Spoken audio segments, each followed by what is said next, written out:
Hello everyone, Karan here from Tech Revs, and today we are doing a review of the Tribit Stormbox Micro 2 speaker.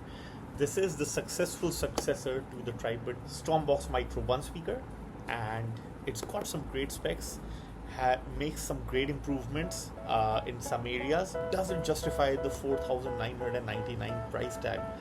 That's what we are here to find out, but first of all, let's do the unboxing quickly.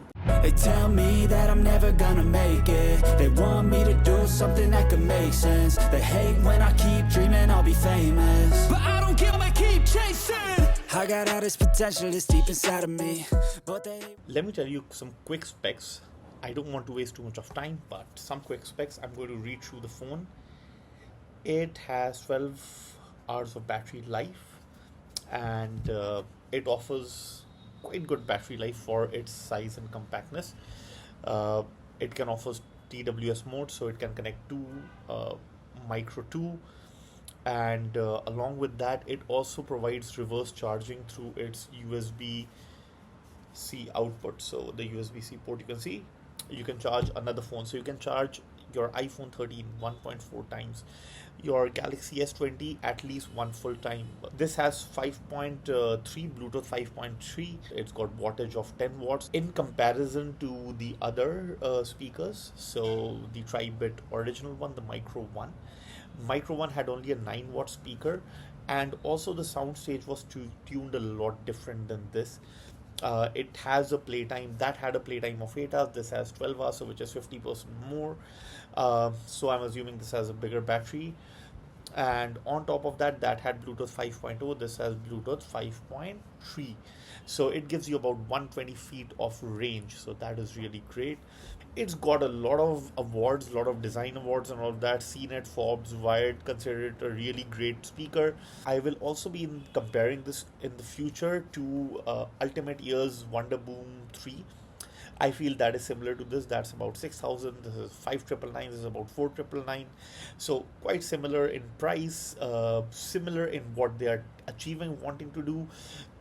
Their execution is a little bit different, but both are outdoor speakers. Both want to be in the rugged space, but their execution is a little bit different. So we are going to do sound test with that as well in the later video. So stay tuned for that. Before we get into the sound test, I want to quickly tell you about the build quality of the speaker. This is IP67 water resistance. This is made out of this woven material over here, which is cloth. This is all rubberized. There's this gap over here. This is mostly for the sub, and along with that, this strap is there to connect this to any sort of a thing, maybe something that is in your bike, maybe connected something to Almira's handle, anything, wherever you want this to connect. So this becomes a really good thing. Simply, you just have to go here and you have to put it like this. This isn't magnetic like the one you get in Bose, but this is quite a bit cheaper than the Bose speaker. Now over here you get the power button, you get the Bluetooth button, you turn on power over here, and you can see, so it was connected to my phone, and you can see these dots, 4, 5. So 5 dot means it's fully charged, 4 means it's 80% charged. So like that it works. And yeah, so this is the speaker. Now on top you'll see these big white buttons. This is play, pause. Like you saw, it connected automatically to my iPad, to which it is already connected, and then you get your play pause button over here, plus and minus, which is for your volumes, rockers over here. Let's move into the audio test. So the Tribit speakers are connected to the iPad over here, and as you can see, the sound percentage is roughly 50% right now.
as you heard in the sound test, this speaker is really good. Um, Best would be to keep this loudness at about 70% volume, because if you push it beyond that, the all the beats, sounds, everything gets muffled, crunched together, and it becomes very incoherent at the top end, right? uh, Bass really goes down. All the power goes into powering this to its max 90 decibel capacity, which is not very good. uh, but for a price of 5,000, I think, and for such a portable speaker, I don't think you can get better bang for the buck than this. I will of course be comparing it, like I said, to the Ultimate Ears Wonderboom 2, sorry, Wonderboom 3, and see which one is the better one. But that is for another day. I did some rock songs. I did some other tests deliberately because I wanted to see whether it muddies instruments together. It doesn't do that, at least not at 70-75% volume. The moment it clicks above that, about 85-90%, 100%, then the music sound quality goes for a toss. But other than that, I highly recommend this. If you want to buy these speakers, the links are in the description down below. Please use those links to buy these speakers. Helps the channel out a lot. I have been buying a lot of these speakers to do testing, to bring you these sound tests. So do appreciate that, and wait for my next comparison review, guys. Thank you so much for watching. See you in the next one. Peace.